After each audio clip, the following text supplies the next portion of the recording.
Okay. Labs. You had 3, 6, 7 handouts. One was a syllabus. And so I'll just go through them one at a time. We'll come back to the syllabus in a minute. This one is the safety agreement. So it's got a bunch of rules in it. You can read those at your leisure. In fact, you should read them. So the first time we actually do some chemistry, you don't blow the place up or blind your neighbor. But there are 2 sheets on the back for this information. One of them is, if you fill out both of them, then one of them is for me and one of them is for you to keep along with the rules. Okay.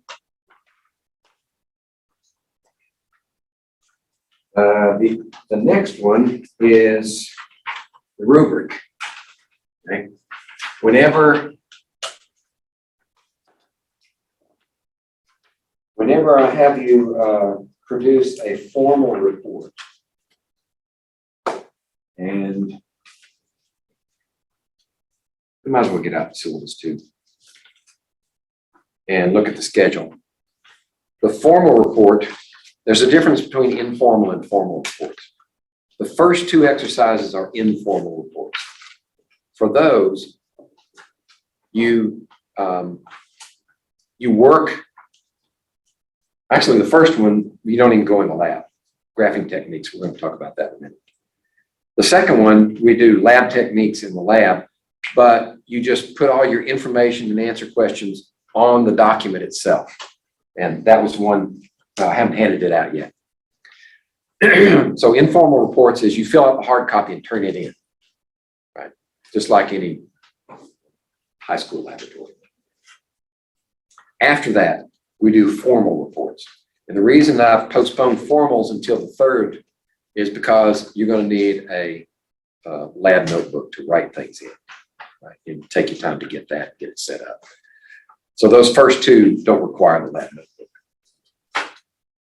And I'll talk about the lab notebook in a minute. In fact, I probably ought to go get some so you don't have to go look for them. I've got some in my office that I'll sell you for $1. And that's a good deal now. You go to Walmart and they're $1.87. That's the Biden economics. But for the formal reports, I use this rubric to grade them. Okay, so the number of points across the top, you want to be all on the left if you can. Right? That's where you get the most points. And we'll talk about that a little more when we get to when we do the formal report.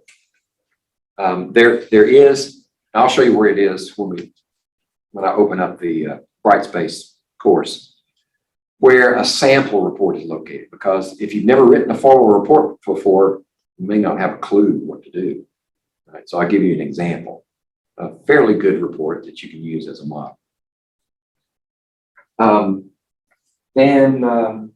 When you're typing out these reports, they have to be typed. Sometimes we use special symbols. And you can go to the, let's see, what do Windows call it? I forget the name. Shoot, to find the symbol, here it is.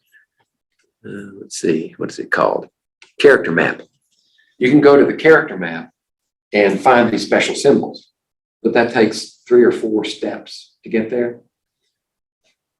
With this one, you can do key combinations and get the symbol like that. Okay. These 2, the yellow ones and the blue ones, these, most of them work on Windows machines. These over here are for anybody who has Apple machines. I don't know if they all work because I don't have an Apple and I never will have an Apple. But they're there for you to try and see if they work. They usually constituted holding down the Alt key and then typing out a number sequence on the number pad of your computer. Now, I don't know how you deal with that if you've got a laptop that doesn't have a number pad. I won't have a laptop that doesn't have a number pad because I don't use the numbers at the top. I learned numbers, to touch numbers on a pad. Anyway, then when you get to writing formal reports, I've got a document here that has common errors and guidance for formal report, things to watch out for, mistakes that I've seen over and over again. That'll help you get the 12 points on that left-hand side.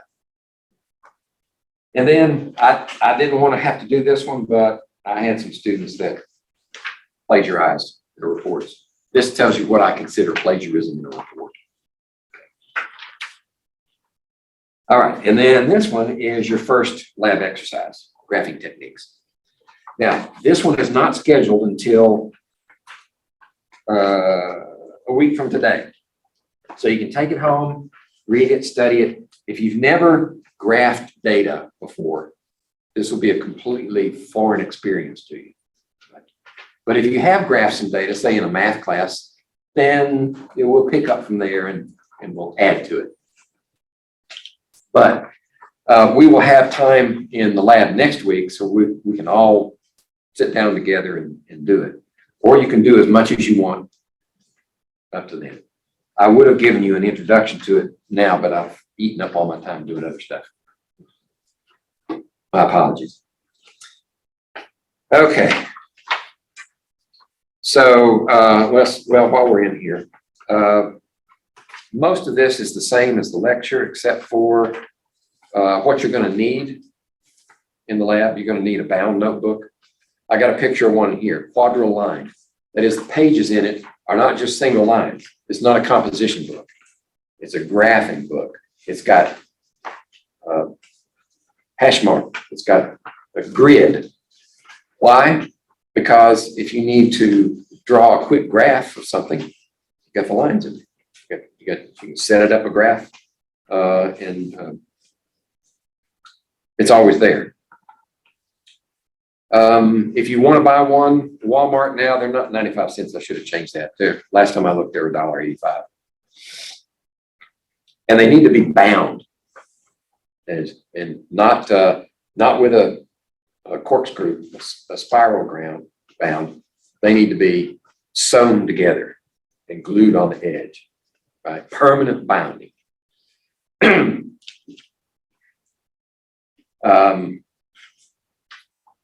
Let's see, what else you need? You need a lab coat. Oh, that shouldn't say optional. Okay, the last time I taught this course, we were confined to home. We had to do it remotely because of COVID. So the lab coats and the eye protection were optional, but they're not now. You need them both. The lab coat, definitely. So it needs to be this long, right down to your knee. And I've had this one forever. You can tell from it's worn. I had a location where you could get these locally, but I can't remember where it's. Somebody remember? There's a place in town where you can. I'll find it. Let me put that on my list.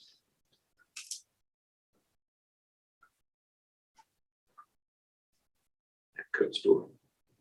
I'll get all that information for you by next time, or I'll send it to you in the email. Because before this, I had my students buying them online, and that took time to get here. You don't need it until we go in for the third lab. Oh, for the second lab, excuse me.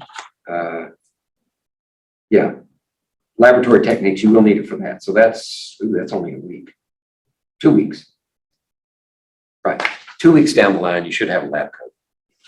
We have goggles in the lab, but they've been used by everybody. They're sanitized, but they probably have scratches on them. So if you have trouble with your vision, get your pair of goggles or a pair of over glasses that are shatterproof. Those will work too. And you should be set then with those items. Okay, grading scheme. Your lab reports. Together, averaged together, there were 70%. So how many of them are there? 7? 7. So each one is worth 10%. Lab skills, that gives me wiggle room. Right? Don't have any major accidents. Don't goof off in the lab, those type of things. Don't put people at risk, and you should be fine. And come prepared. Right? Safety document. Number 1 rule: know what you're going to do before you walk in the lab.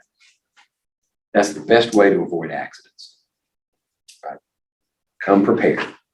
That's why for starting with the 3rd lab, a formal report lab, you have to have your notebook set up in a certain format so that you know what you're going to do ahead of time.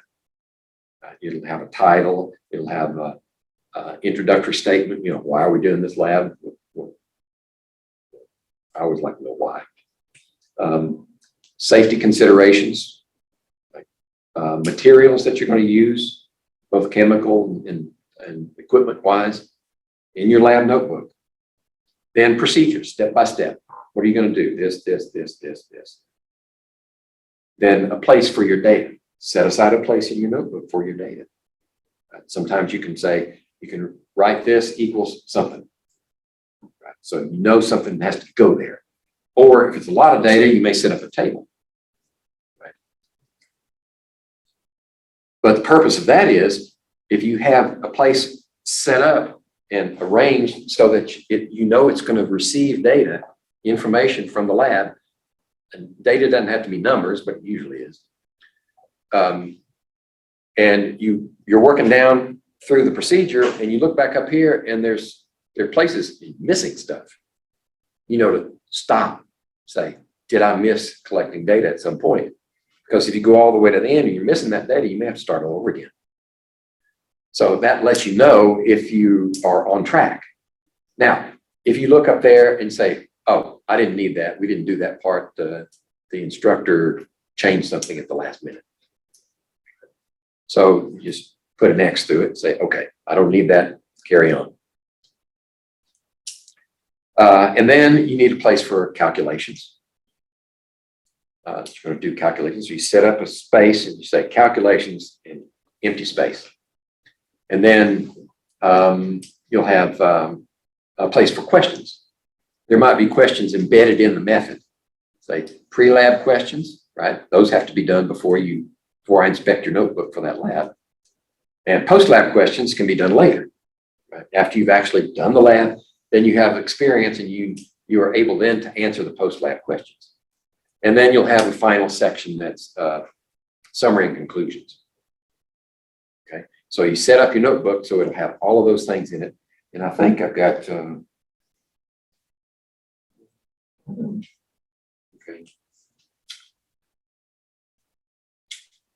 I need to be sure I have,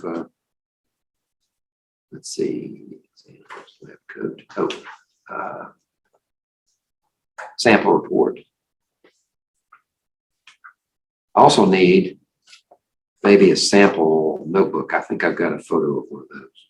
Sample notebook. Okay. I'll get that information to you or show you where it is here. Okay. And then your lab notebooks constitute 15% of your grade. So don't neglect your notebooks. And then here's the schedule, right? So I've got highlighted when these reports are due.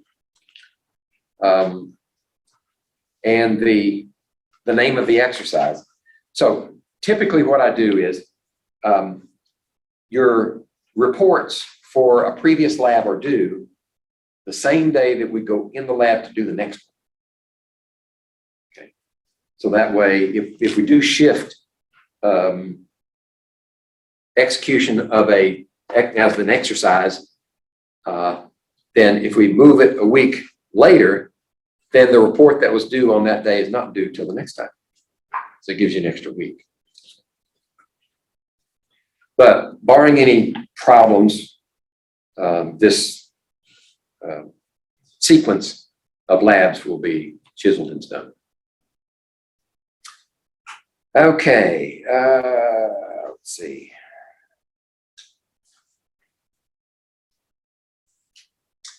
All right. Let me see if I've got anything that's different. No, that's it. That's it for the syllabus. Now let's look at the bright space. Like I said before, this is no different than the lecture. Everything I give you in class is in the bright space. So let me call up the course and show you what it looks like, because if you on the day that a report is due, you can bring it to class, or if for some reason your printer broke, or you just forgot and left it at home, you got till midnight that day to turn it in. So you can't turn it in to me physically because I'll be home asleep. But you can turn it in on Brightspace. And Brightspace will time and date stamp it, so I know it was turned in on time. Okay, so here's the thing. Let's see. I don't know what that's got. Okay, I'm still a student. So let's go to content, same as before. And now we have syllabus, as we've already seen, office hours the same, safety, let's see, these are safety rules. I'm not sure that those are the same document I just handed out. Let's see. Yeah, it is. So that safety rules and contract would be like, if you need it, it would be there, and you just have to download it. So we'll go to download it down here at the bottom. Go to download, or you can print it straight from here. Let's go back. That's the one you need. This is another document, but it's not the one that you're turning in today. And here are the lab exercises. So there they are, all 7 of them. So if you went into this one, the one I just handed out, here we have the, you go to this one, this is an assignment. Right? In Brightspace, there are 2 different types of animals for grading. One is, they call them quizzes, I call them exams. And the other is assignments. This is assignments. You only have assignments in this lab. So this assignment, if you click on that lab 1, introducing graphing techniques, it'll open up another page, and there's the document that I just handed out. Got another copy of it. If you were to turn it in before midnight on the day it's due, rather than in person, you would upload it here. Right there. Just say upload, and it'll go find it. So if you do it by hand, then you will need to do one of 2 things. Either if you have a scanner at home that gives you the best product, scan it into a file, or if you have to, take pictures of the pages. If you can take pictures and make a PDF file out of it, that's great. But if you can't, I can recompile it. Right? You can submit more than 1 file through this upload. Like you can go down and say if you had several of them, you can just say, click on that and say, and hold down the control key, and click all these like that. And then you say open it, it'll upload to all of them. And once it's uploaded, it'll pop up in my grade book and says there's something here to be attended to. Okay, so that's the same for everyone. If I go, let's see, I'll lift something. Oh, sometimes I have information here. This one is a video, a link to a video that I did in August 21, a year ago, on this lab. So it'll give you an introduction to that. So that's good. Hopefully I won't have to do the introduction. This one is a little earlier. So you have the option of watching both of them if you want. Most people don't have enough time to do that. Okay. So this exercise is, there's a technique and a note. Yeah, okay. That just emphasizes the fact that it's an informal report. Now this right here, this lab techniques demo, this will be the second lab. When COVID hit, we had to come up with some way to give students a lab experience without going in the lab. So I bought myself a little GoPro camera. It wasn't a GoPro, it was a knockoff. And stuck it on my head and set my laptop up on the side so it'd get a wide angle view. And then the one also on the head showing students what I was doing in the lab. And I gathered the data, and they'd have to take that, and as they were watching the demo, they would put it in the notebooks, or put it on the report, and then turn that in. It wasn't perfect, but it was the best I could do on short notice. And I've still got these demos in here, so if you want to see what we're actually going to do in the lab, then you can watch the demos. And then when you go in the lab, it won't be so foreign. Let's see. So that's what those are. I probably got one of each one. But here's another one. Yeah, there's a demo there. And here's also a discussion for that one. Hopefully I'll be able to discuss that in class, but if I don't, then there it is to set you up for that particular lab. Okay, so there are all the labs. Here's the lab notebook and how to. Okay, there's a lot of too much information here. Lab report instructions, there's a document I didn't hand out. Here's a rubric. That should be the one I handed out. Here's a sample report based on Boyle's law, which comes later. But it shows you the layout. Let me see if I can call it that. Take a look at it. So there's the grading rubric. Let's scroll down and see the whole thing. This person got all 12. So if you add up all those 12s, you'll notice that you can get more than 100%. Most people don't because they're in a hurry and the next things. Okay, so let's keep going down. Now here's the report. I took out the author's name and the lab partner's name. This one came from the Greenbrier campus when I taught the course over there once. Now, in the report, and the lab notebook should be laid out similarly to this. Objectives, materials that you're going to use, safety concerns, procedure, data collected. You put a graph in the final report. Let's see. This person went over calculations. If you had to do any calculations, most of them will. This shows how you did them. And then questions. So these pre-lab questions were answered in the lab notebook and in the report. And then post-lab questions also. And then there should be a summary and discussion. There we go. Conclusions and stuff. This person even cited some references. Okay, so that's the general layout. And let's see, there's something I wanted to say. Oh, if you set up your notebook in this format, ding, ding, ding, ding, all the way around, then writing the formal report would be simple. It would just be a matter of typing.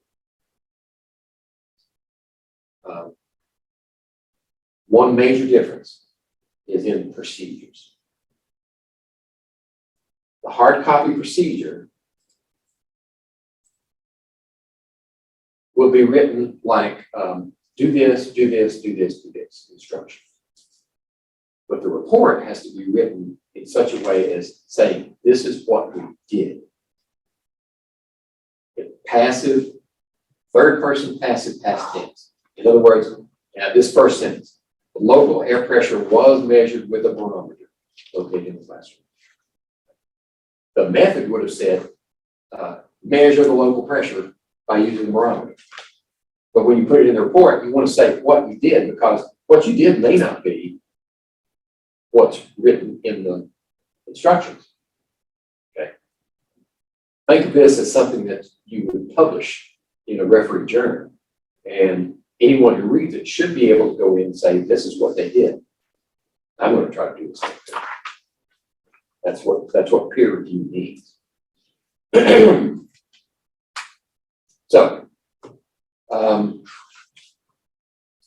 and all too often, students get run out of time, and they go to their lab report, and they type up the procedures straight from the document and a date for it, because it's not written in the correct tense and doesn't say what you actually did. Right? That's most often what happens. That spelling errors.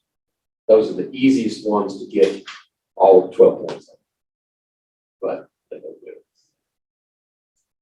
it. And I put those in common mistakes. That's what I just said is in there. Okay, so let's go back here and see if there's anything else besides that. It's lab notebook. How to experiment. Oh.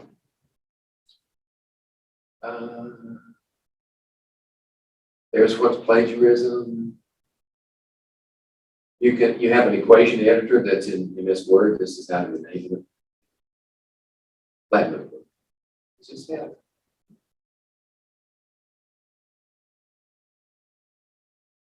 No, that's not what I'm saying. I thought I had a picture of how a lab notebook is set up. But if you follow that same format, in fact, the first lab notebook check I'm going to do,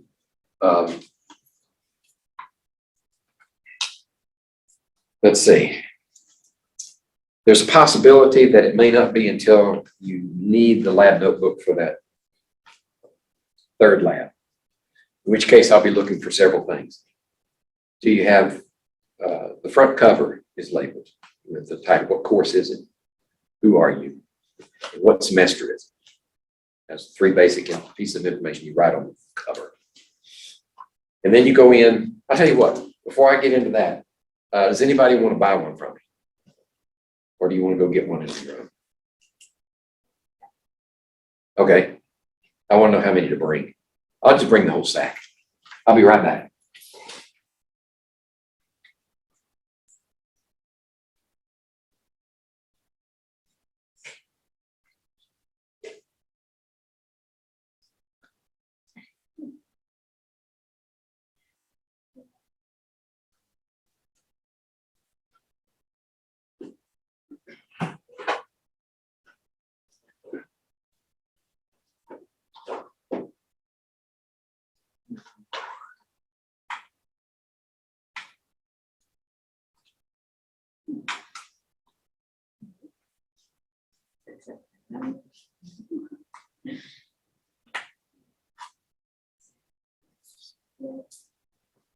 Change.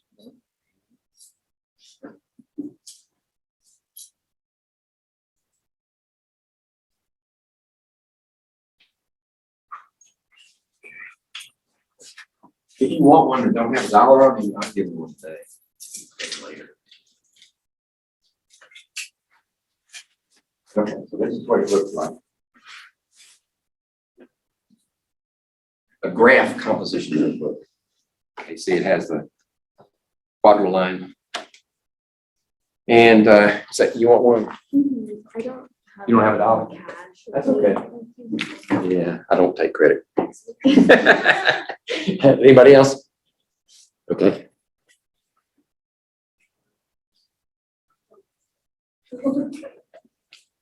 Oh, okay. You'll have to remember you owe me money because I won't remember. Okay, so first thing I want you to do with these notebooks beforehand, after you write the course name, your name, and the semester, then go into it, and starting with this very first page here, right-facing page, top, in ink, write a 1. Number every page in the book. So that would be a 1, this would be a 2. So every right-facing page should be an odd number, and every left-facing page should be an even number. Okay? All the way to the end. I know it's boring, but that's my job. Okay, once you get the pages numbered, then go in here on this page, or you can start on the next page, doesn't matter. Only on the right-hand side. When you start putting information into the book, in the beginning, only put it on the right-hand side. So if you fill this page up, go to the next page here. So you'll only write on odd-numbered pages. Okay. Why do I want you to do that?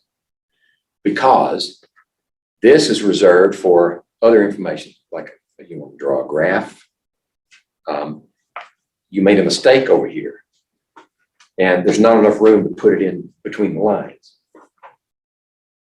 Put it over here. If you need to make a change, put it over here. In lab notebooks, whether in this course or out in the industry, in the real world, you keep a lab notebook. If you're going to work in a lab, you will have to keep a lab notebook. And that lab notebook is the property of the company. So when you leave, it stays. Okay. So it needs to be organized, legible, and so that not just you can read it, but anybody that comes after you can read it and follow your work. So when you write it in here, skip a lot of lines. Right? Skip a couple of lines, write your next line. Leave yourself a lot of room for mistakes. So what do you do if you have a mistake? You whip out the whiteout? No. You draw a line through it. If it's a single line, just draw a line through it and write what actually happened or what should happen if it's before the experiment occurs. If there's a lot of information that you've made a mistake on, a big X through it. And then you write what should be on the next page, or if you've already got stuff on that next page, put it over here. Okay?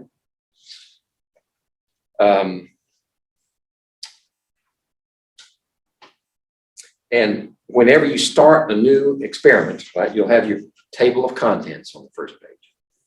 Then you put the name of the experiment and the page that it starts on. That's all you need. Just where does it start? Because the next one is going to be where this one stops, right? So you only need the start page. You're not going to hopscotch it around in your book, right? When the experiment's done, it's over. You don't go any further with it. So the next one will be whatever that page number is. That's where the next one will be, and it's titled.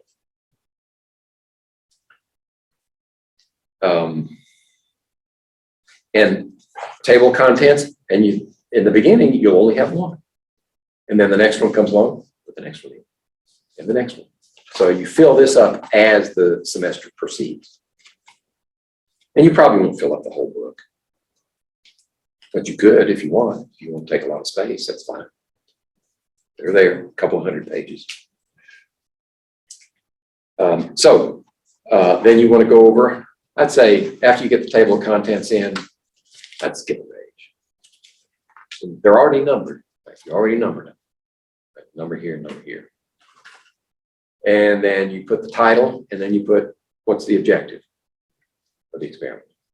And then what's your safety concerns? Right? What do you need to watch out for?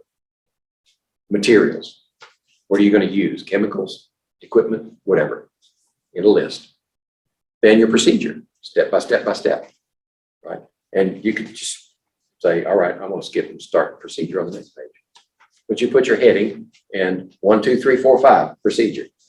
If you go procedure 1 and you go down here, that one's done, and there's a second procedure, and you just say procedure 2, whatever the case may be. Just keep it organized. What you want is a lab notebook that you can take. You leave, when we do formal reports, you leave the hard copy in your backpack, and you take this and do the experiment. Okay? You want enough detail in here that you can do the experiment with this only. And then 3 months later, 6 months later, right? After I finish grading them, I'll give them back to you if you want them. At the end, then you can go back 6 months later and say, I did that experiment. See, can I do it again? Well, if you did enough detail, yeah, you can duplicate your work. That's the whole point. You can duplicate your work and you can write the formal report from this. No problem. Is everybody in here type? Touch type? It's best. Or hunt and pack. Okay, hunt and pack. I've seen some people move pretty fast on hunt and pack. But I learned to touch type in 7th grade. So I've been doing it for many decades. And I learned on a manual typewriter. If you ever seen them in museums, it's black.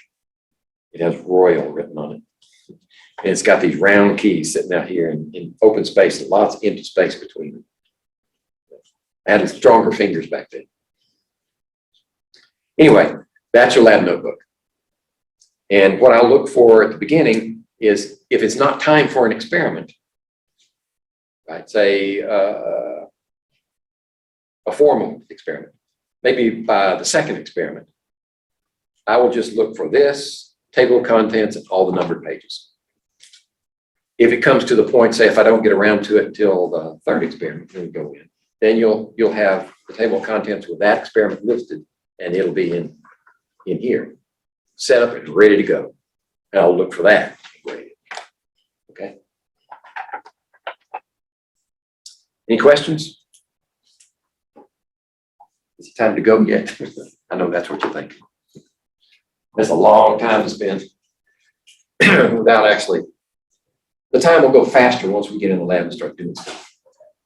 When you have to sit there and listen to me yammer on, kind of gets, I've seen some bleary eyes here. Can't hide it. The only reason I'm awake is because I'm talking. Okay. Now I already asked for questions. Okay, I don't think there's anything else in here. Great interest. No, we're good. So, if you happen to miss, oh, what do you do if you miss a lab? We don't do makeup labs. So I'd have to set the whole thing up just for one person. So, you need a lab partner. And you need to have a reliable lab partner. So if one of you is absent, the other one will be there getting the data. And if your lab partner is benevolent, they will bequeath you the data so that you can finish your lab notebook and write the report. If both of the lab partners are gone on that day, then you've got to rely on the benevolence of some other team. Okay. Let's see. I'll probably think of something after you're all out the door. That's usually the way it goes. But I'll process the video. I think what I'll do, since we already have, I don't know, I might split it. Feels how industrious I feel when I'm processing it, whether I split it lab and lecture separate. I should do that and put the lab part in the lab course. So I committed myself. I have to do it that way. Okay. Well, we'll see you on Thursday and we'll look at chapter 2. Yeah, chapter 2. You can get started on the review document. I think it's set up in such a way that the first problems are chapter 1, and then the second section is identified chapter 2. So you can go ahead and start working on chapter 1. It'll have all that type of calculations and dimensional analysis and that kind of stuff. Significant figures will be in that first section. You said we Yeah. could wait until next week for this. Yeah, you can if you want. It'd probably be good if you watch that demonstration video, not demo, introduction video on that particular item. Then you'll get an introduction to it, and I won't have to go over it again in class. So we can just, at that point, we can just, well, we don't even have to go in the lab. It's probably more comfortable to sit in here for that one, and you can work on it here. And then if you run into a snag, I'll come running. Okay. See you in a couple of days. Thank you.